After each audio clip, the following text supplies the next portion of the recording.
Hi, teachers and grade 7s out there. So, another fantastic novel study to do at the intermediate level is Seedfolks by Mr. Paul Fleishman. Just a great little novel. Every chapter is actually narrated by a different character, so it's a different monologue per chapter, and it's pretty unique.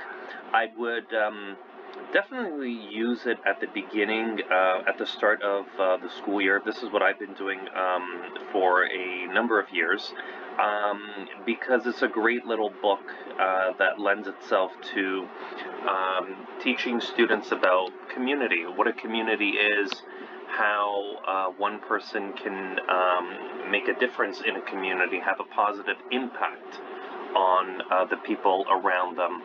And it also lends itself to a lot of relevant issues today affecting us, like inclusion and racial division.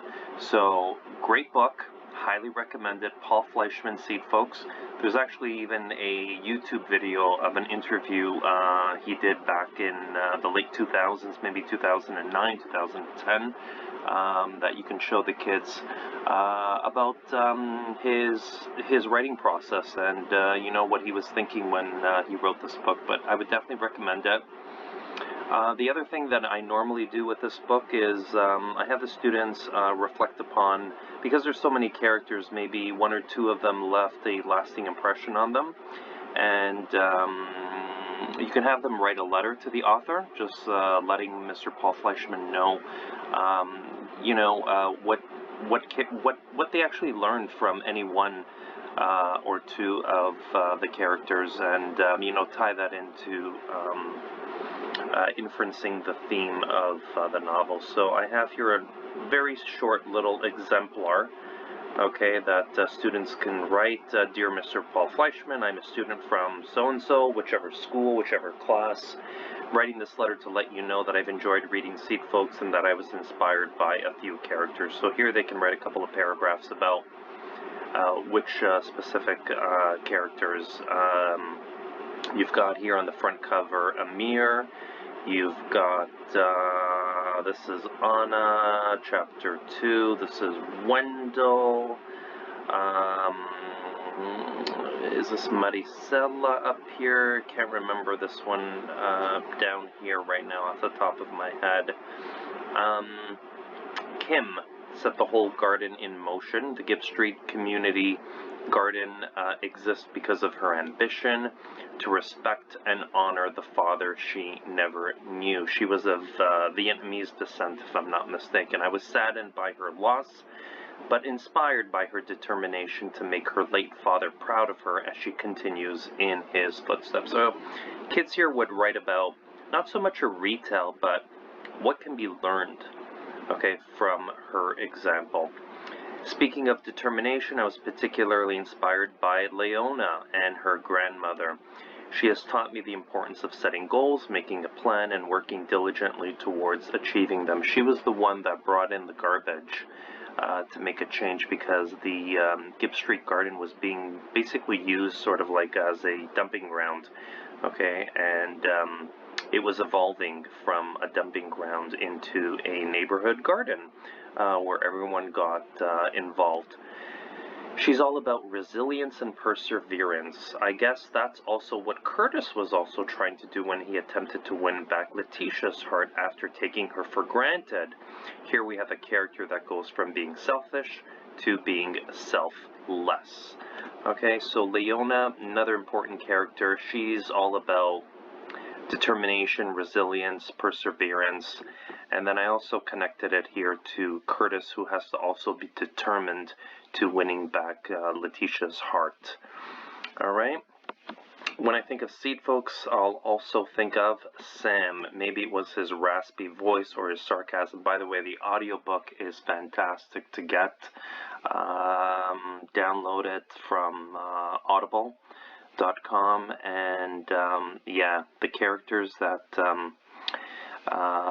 the voices, the actors that lend their voices to Seedfolks are just great, absolutely great, and they really bring the text to life. I would always recommend an audiobook. Maybe it was his raspy voice or his sarcasm, but he helped me make connections to my own Catholic faith. Like Jesus' disciples, we are called to spread the good news and, quote, sew up the rips. This is one of the key quotes that came up with Sam, sewing up the rips in the neighborhood. If we lived more in harmony with others, even smiled more often, there would be more peace in the world. He actually talks about smiling to people. Something that we don't often do. Like Sam, Amir made valid observations as well. Why aren't we more neighborly? Why do we tend to prejudge others according to their culture, religion, or social class?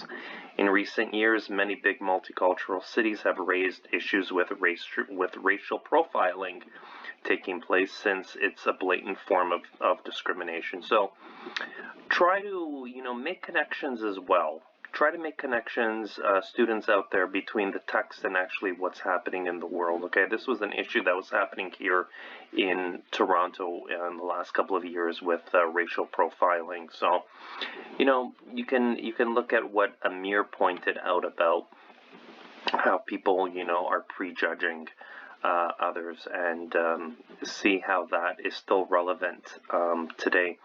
Wendell, another great character. From Wendell, we can learn that nothing really comes from self-pity or dwelling on things that you can't change. Instead, you have to make a plan, set goals, and try to make positive changes, not only in your life, but also in the lives of others. He was the custodian, the school custodian that suffered tragic family losses, but then after came back and decided to help out Anna, who was trying to help out Kim.